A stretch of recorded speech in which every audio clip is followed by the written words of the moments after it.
त्याच्यामुळे मोदींना सत्तेवरून खाली खेचणं हेच आमचं स्वप्न आहे.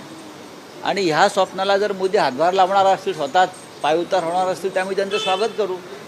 उद्धव ठाकरे असतील, माननीय शिवसेना पक्षप्रमुख किंवा माननीय शरद पवार असतील, हे कोणत्याही प्रकारचा स्वाभिमान बाजूला ठेवून राष्ट्रहिताचा बळी देऊन नरेंद्र मोदी यांच्यासारख्या हुकुमशहाच्या बाजूला जातील, हे कोणी याचा विचार स्वप्नातही करणार नाही. ह्याच्यात सगळं आलं. मोदींना त्यांचा पराभव दिसतोय.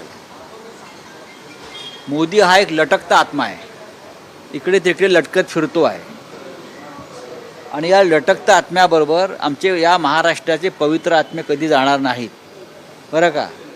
मोदी यांना कळत नाही नक्की कुठे लटकत आहेत. त्यांचं वक्तव्य पहा, आज एक, उद्या एक, परवा एक, काल एक.